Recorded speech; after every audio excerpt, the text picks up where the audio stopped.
Road safety নিয়ে যখন আন্দোলন হলো তখন একটা ড্রয়িং করেছিলাম, যেটা লাইক আই ডোন্ট নো 30 মিনিটসে একটা ড্রয়িং করেছিলাম। জাস্ট আমার মনে হয়েছিল দিস ইজ ইট, একটা মেসেজ আছে আমি দিতে চাই, ড্রয়িংটা করে জাস্ট দিয়েছি। অ্যান্ড ওভারনাইট ওটার ওভার 2000 শেয়ারস আসছিল। And I never even expected যে আমার একটা ড্রয়িং এতখানি শেয়ার হতে পারে। হ্যালো, আমার নাম ঐশিক জাওয়াদ আর আমি একজন কার্টুনিস্ট।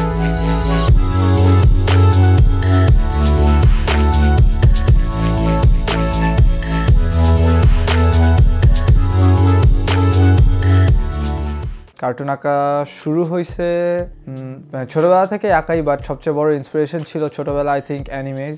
অনেক অ্যানিমে দেখতাম, স্পেশালি ড্রাগন বল জি। ওই কার্টুন নিয়েই থাকতাম, কার্টুন আঁকাইতাম। আর এখন বড় হতে হতে দেখা যাচ্ছে ওটাই প্রফেশন হয়ে যাচ্ছে। প্ল্যানস হিসেবে ওটাই আই গেস।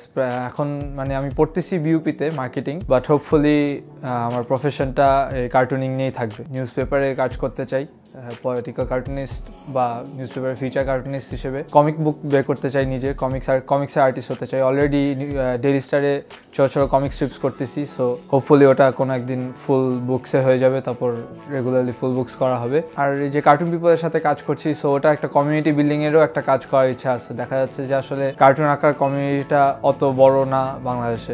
উম্মাদ আছে, সো আর এই নিউজ পেপারগুলোতে কার্টুনিস্টরা আছে। উম্মাদ তো ডেফিনেটলি খুবই ইন্সপায়ারিং, মানে উম্মাদে কাজ করছি অনেক দিন থেকেই। বাট মানে নতুন নতুন যারা আসে তারা এসে মাঝে মাঝে যখন জানতে চায় যে কীভাবে মানে কমিউনিটিতে ঢুকবো বা কাজে ঢুকবো, তো ওই ব্যাপারটা নিয়ে হেল্প করার জন্য আর কি কার্টুন পিপলে কাজ করছি।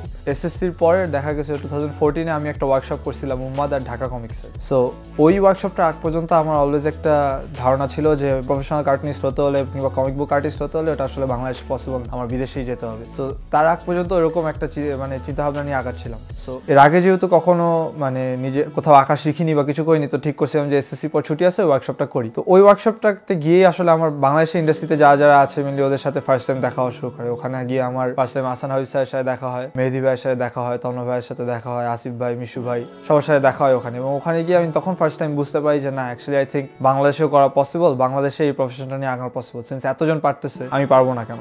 এরপর থেকে আমার হলো গিয়ে এই নিউজ পেপারে ওদের মাধ্যমে ওরাই আমাকে সাজেস্ট করলো বিভিন্ন জায়গায়, তারপর হলো গিয়ে আমার নিউজ পেপারে আঁকানো শুরু হলো। এছাড়াও একটা যেটা হলো, ওখান থেকেই আমি দেখতে পারলাম যে মানে সবাই অনলাইনে খুবই অ্যাক্টিভ।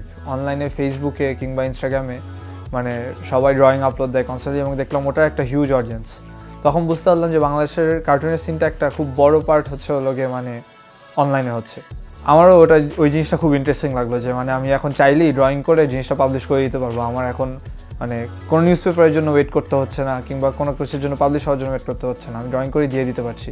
অনলাইনে নিজে একটা পেজ করে নিই, তারপর ওখান থেকে ড্রয়িং আপলোড দেওয়া শুরু করি। আর মানে ওখানে যখন একটা ড্রয়িং মানে অ্যাকসেপ্টেড হয় ভালোভাবে সবার কাছে, সবাই ভালো কথা বলে, সবার থেকে সবসময় অতটা মোটিভেশন যতটুকু এক্সপেক্টেড পাওয়া যায় না। লাইক ফ্যামিলি থেকে আসে দেখা যাচ্ছে বাইরের লোকজন বলতেছে হ্যাঁ কার্টুন আঁকবা, কার্টুন এঁকে কী হবে, কিংবা মানে কমিক্স দিয়ে কী হয়, কমিক্স কি আদৌ এটা একটা প্রফেশন হতে পারে নাকি।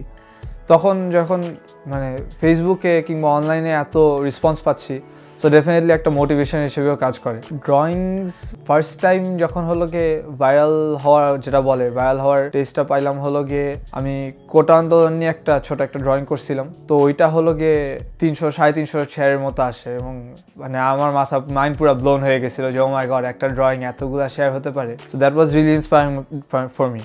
বাট এরপরে হলো গিয়ে রোড সেফটি নিয়ে যখন আন্দোলন হলো তখন একটা ড্রয়িং করেছিলাম, যেটা লাইক আই ডোন্ট নো 30 মিনিটসে একটা ড্রয়িং করেছিলাম। জাস্ট আমার মনে হয়েছিল দিস ইজ ইট, একটা মেসেজ আছে আমি দিতে চাই, ড্রয়িংটা করে জাস্ট দিয়েছি। অ্যান্ড ওভারনাইট ওটার ওভার 2000 শেয়ারস আসছিল। And I never even expected যে আমার একটা ড্রয়িং এতখানি শেয়ার হতে পারে। হ্যাঁ মানে অনলাইন থেকে এতখানি শেয়ার পাওয়া যাচ্ছে, এটা আসলে খুব বড় একটা মোটিভেশন বুস্ট। আর কানেকশন হয়, যারা অডিয়েন্স তাদের সাথে একটা ডাইরেক্ট কানেকশন হয়। ওরা কমেন্ট করছে, আমি কমেন্টে রিপ্লাই দিচ্ছি, কথা হচ্ছে।